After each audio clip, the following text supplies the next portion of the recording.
Hello, Assalamu alaikum everybody. Hope you're all safe, sound, and healthy.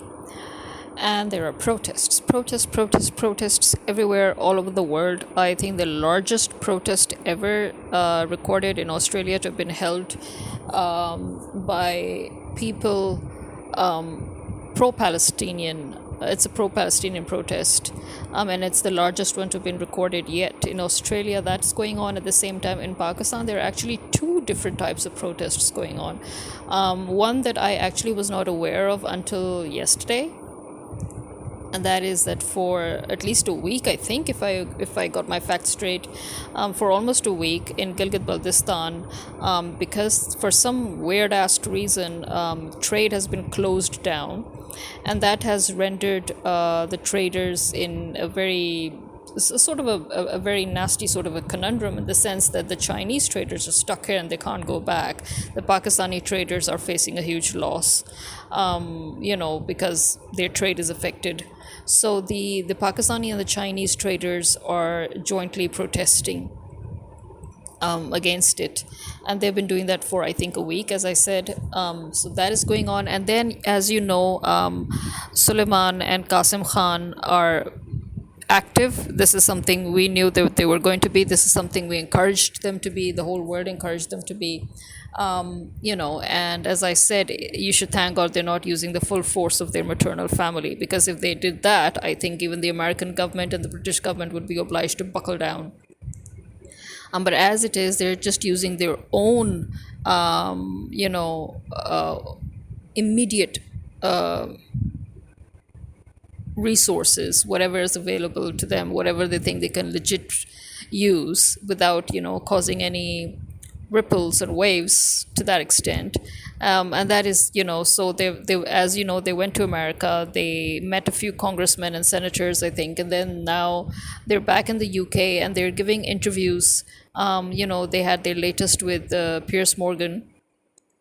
So that's a very good thing. That is a very, very good thing. Everybody's encouraging them for that, because listen, this is not a political campaign. These are the sons of Imran Khan who are worried about the safety of their father. They haven't been able to contact him for the past 4 months. The conditions in which Imran Khan is put, as we all know, they're trying to worsen the already worse conditions for him. He is, as we know, a man who prays 5 times a day. He reads his books. He needs his exercise. And they have literally, I mean, as you can, that's why I keep on saying that that you are being ruled by Zionists. That you're being ruled by Israel-American Zionist minions when they call themselves Muslims, and yet they are doing the very things that the enemies of Muslims would do. For example, not allowing him to have clean water, not allowing him to have a clean space so that he can pray, all these things. This is something, as I said, no Muslim would ever even think of doing. And if somebody is doing this to a Muslim, it means that person is not a Muslim himself.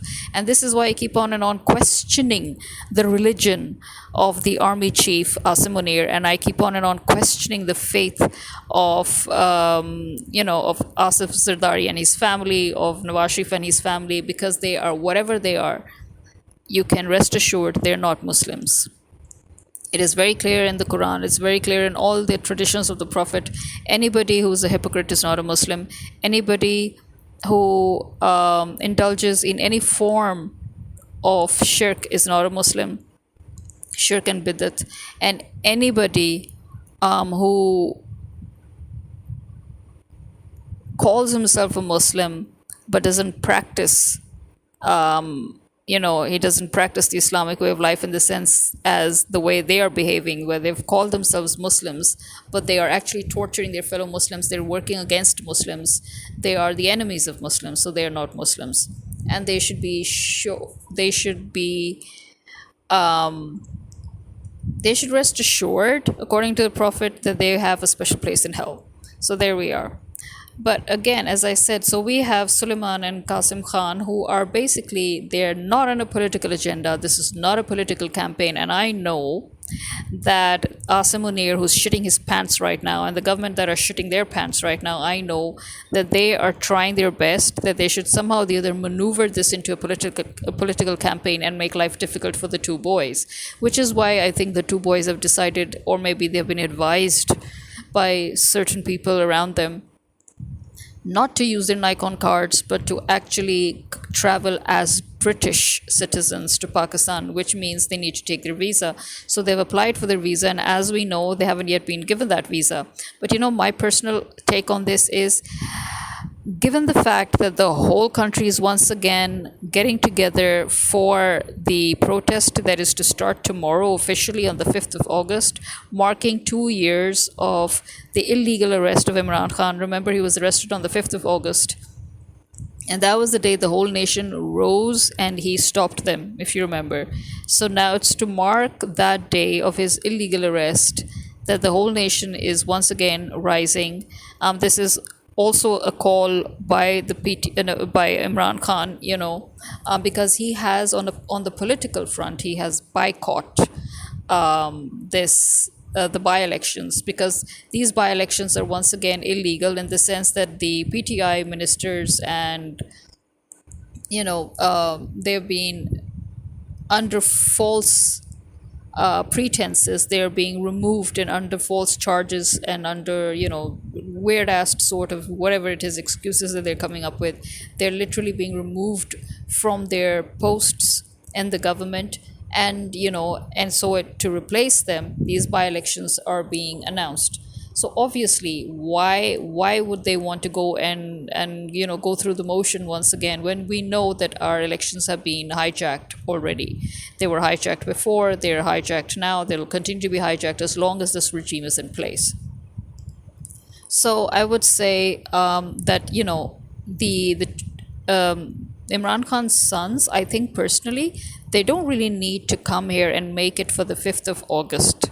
Because as I said, this protest is worldwide now. Oh, I think I haven't yet mentioned that, but this protest is worldwide, okay?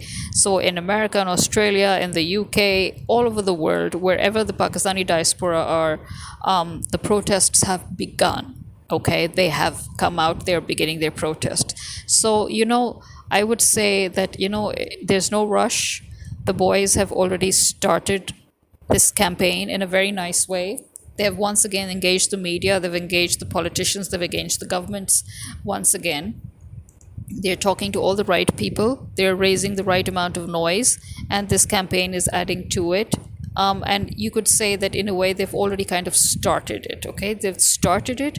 They can participate in the campaign in the UK, and whenever their visa is accepted, whenever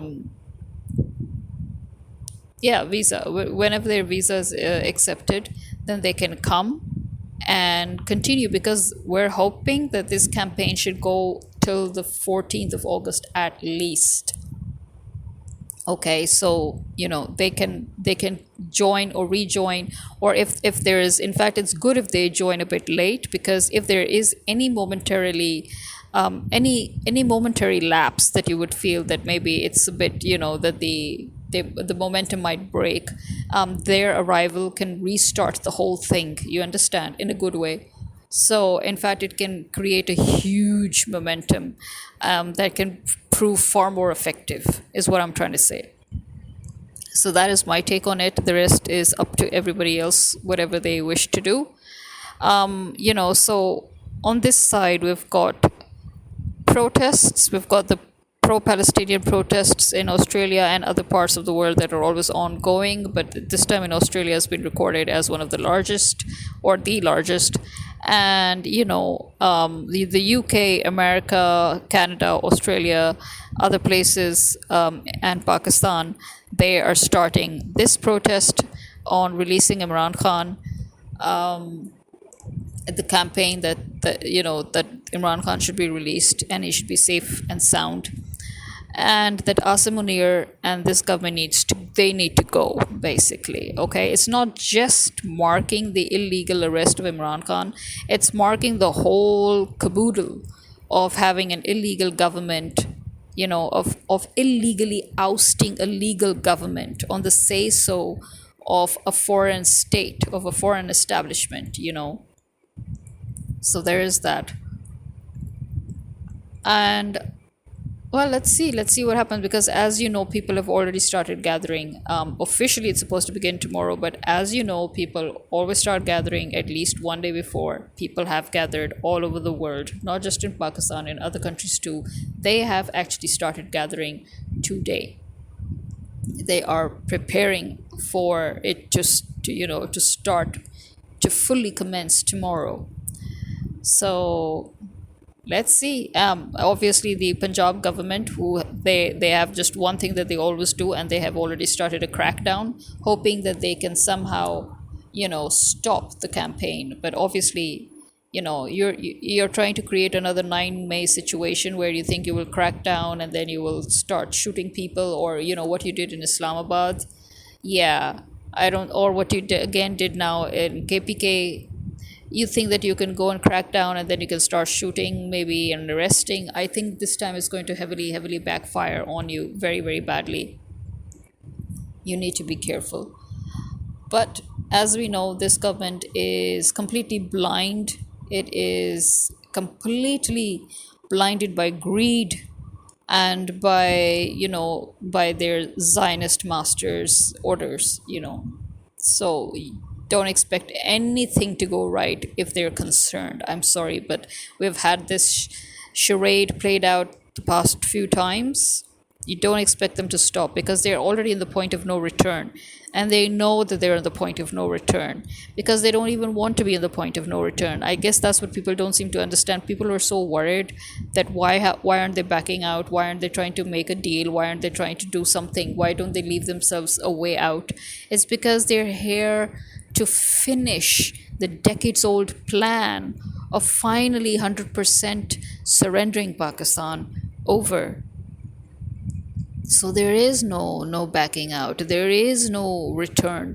I mean, they're not here for that. You need to understand that.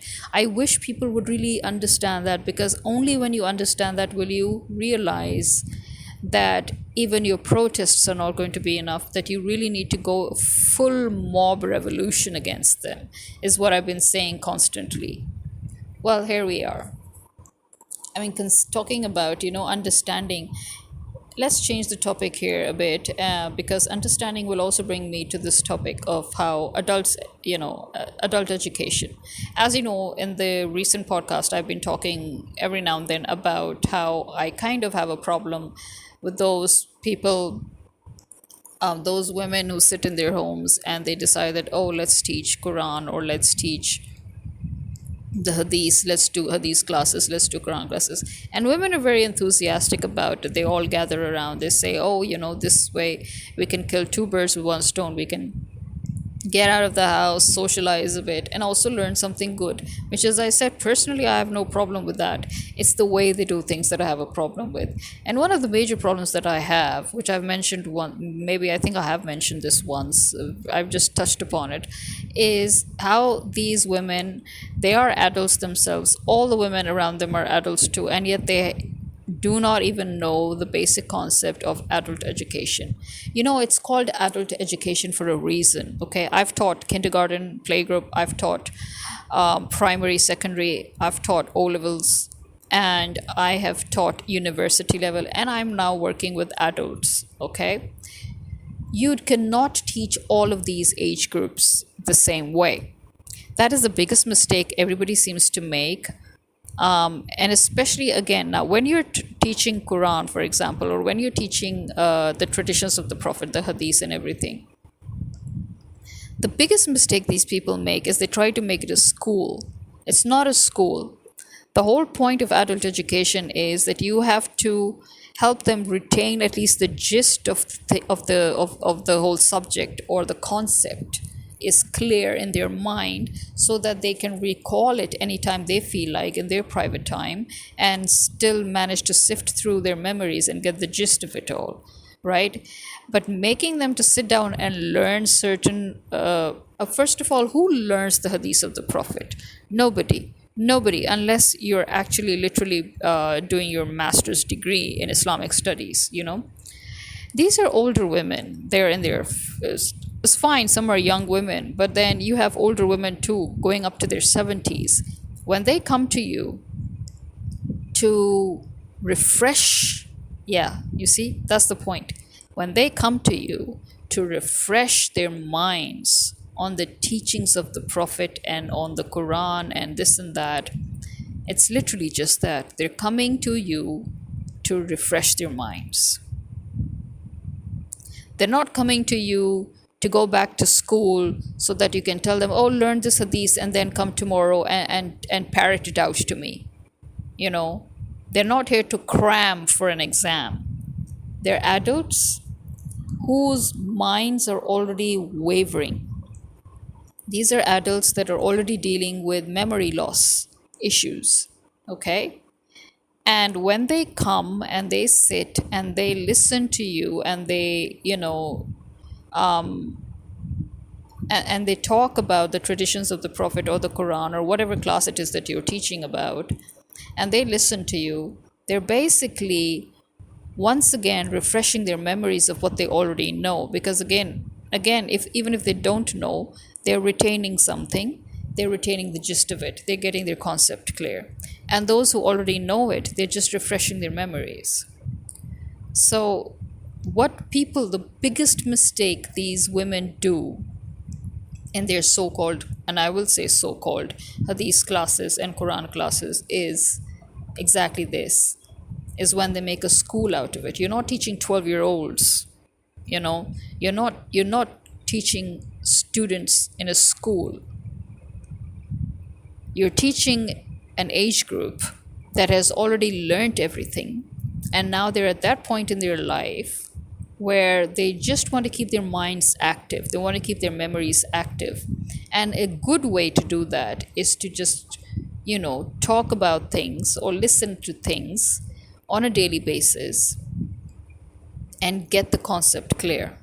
You don't have to make them learn. In fact, you're not supposed to make them learn every single quotation of the Prophet, peace be upon him, or every single ayat. They're not learning to be a hafiz Quran. If you're teaching a Quran class, for example, and you tell them, oh, learn this ayat, or learn, which only an idiot would do, and I'm glad to see that there are very few idiots where this is concerned, because again, they're not here to become hafiz Quran. They're just here to once again refresh their minds and better understand, better comprehend the Quran, which means it's supposed to be in their own language in the first place anyway. So when it comes to these classes, the biggest mistake, as I said, you would make is to make somebody try to, again, who learns the hadith? The hadiths are compiled in volumes of books. Most of us have those books at hand in our studies, in our, in our homes, right? Now you literally have it at hand on your mobile phones, on the internet. Just type out any hadith that you're looking for. You will find, it's true, some of the hadiths are very hard to find. But you know what? It's still easier to find on the internet, even if you can just get the keywords right. Sahih al-Bukhari is online, Sahih al-Muslim is online. But Sahih al-Bukhari is especially online. The whole complete volumes, they're all online, The Quran is online. If you ever try to remember an ayat, if there's an ayat or chapter or verse of the Quran that you just go online, it's right there. Everything is literally on the tips of your fingers now. So it's kind of stupid to make older women, I'm talking about older women, I'm not talking about, and even younger women who are busy with their families and their house, their chores, their errands and all.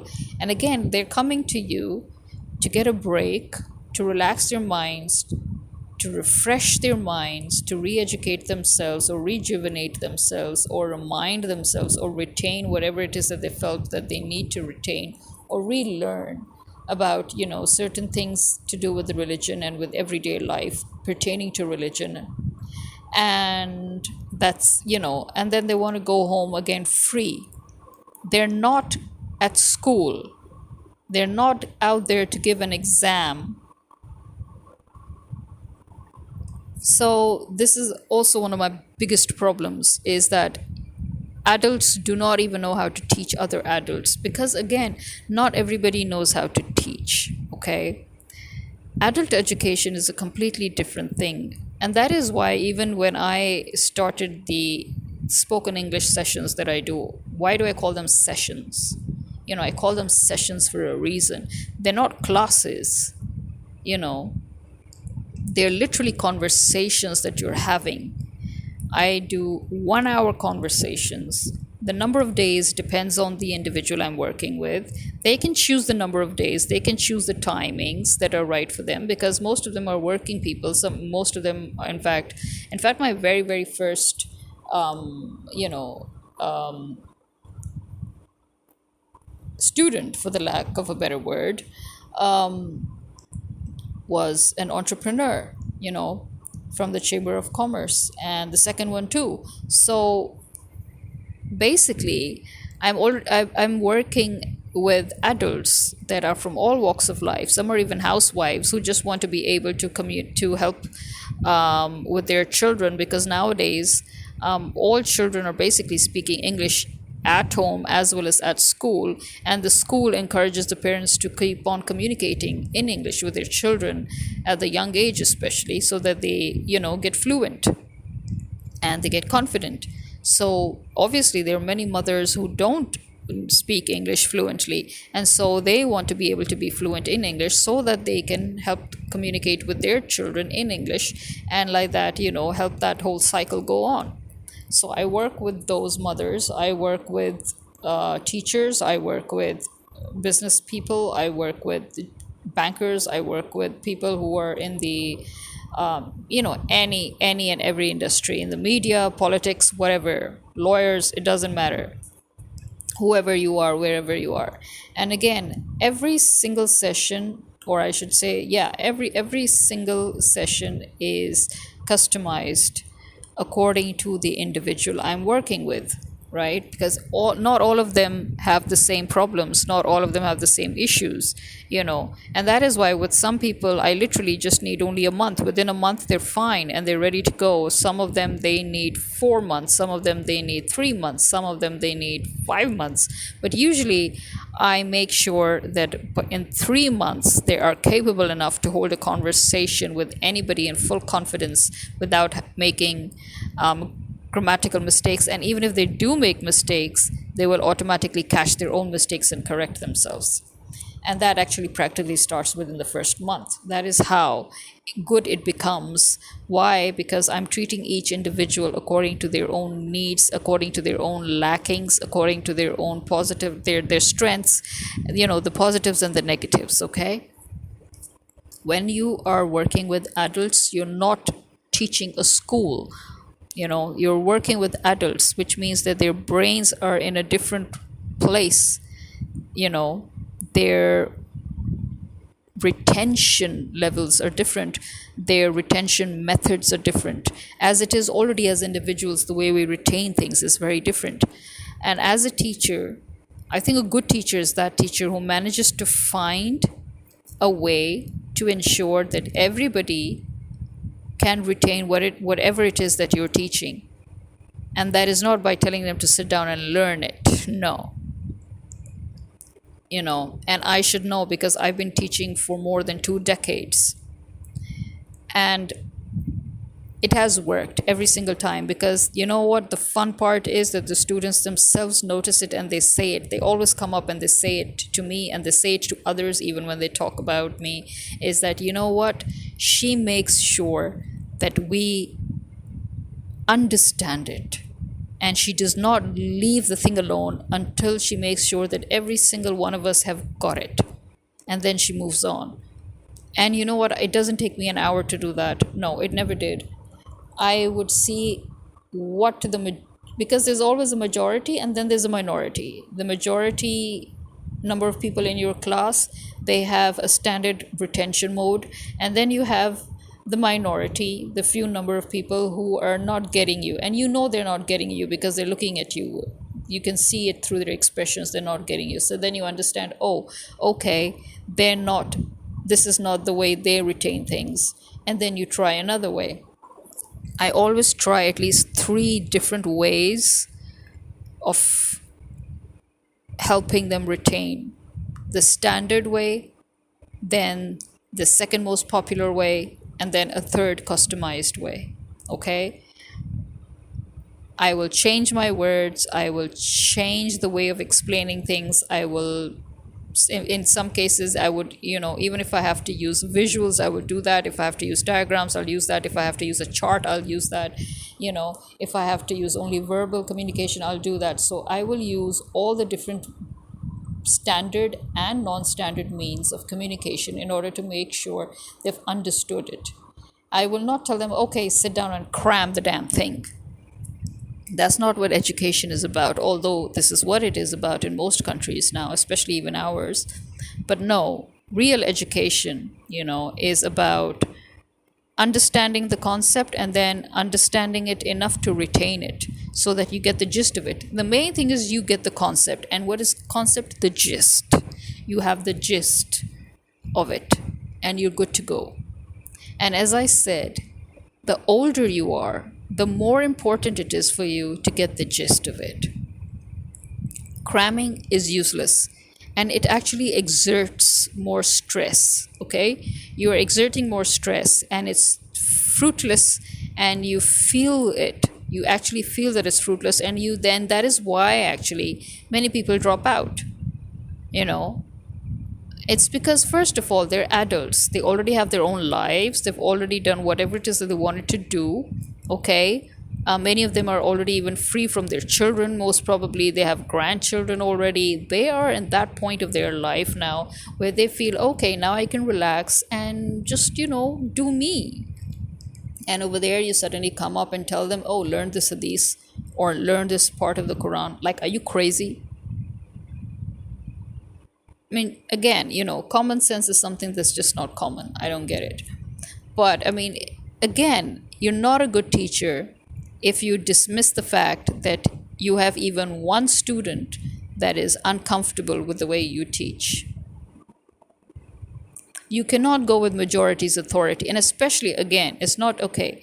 You're talking about as a teacher? Okay, forget that. As a person who thinks that you're doing a good deed by imparting knowledge about your religion, yeah, I think you lost that concept right there. You need to make your own concept clear as to what it really means when you are helping people by imparting information or knowledge about your religion. It's not enough that you're doing it for free. You're all doing it for free, that's fine. You think you're doing it in the way of God, okay, fine. But again, the whole point, it becomes mute. Sorry, I said mute. The whole point becomes meaningless. It becomes moot when you suddenly now start acting as if it's a school and they should cram this and they should learn this and this and no. The whole point here is that you are supposed to help people understand and clarify themselves as to what their religion has taught them, as to what the Prophet, has, peace be upon him, has said, as to what God has said, as to what the Quran says, as to what the Hadith says, right? The whole point is to clarify to people that yes, this is this is the concept of this thing in Islam, and this is the concept of this thing in Islam, and this is what Islam has to say about this subject, and this is what Islam has to say about this daily activity of yours. So that's actually the whole point here. Again, they're not in a school, they're not in a college, they're not preparing for a degree, they're not preparing for an exam, they're not preparing for to go to a higher grade. They're just trying to get their concepts clear about certain things pertaining to their daily life and what religion has to say about it. That is essentially what you're doing, or what you're supposed to be doing. That is essentially just that. Instead, you sit down and tell them, oh, learn this hadith and then come tomorrow and tell me, oh, learn this part of the Quran, come tomorrow and tell me. I mean, what the frack? Seriously? Stop doing this. Just stop it already, people. This is me signing out. Khuda Hafiz.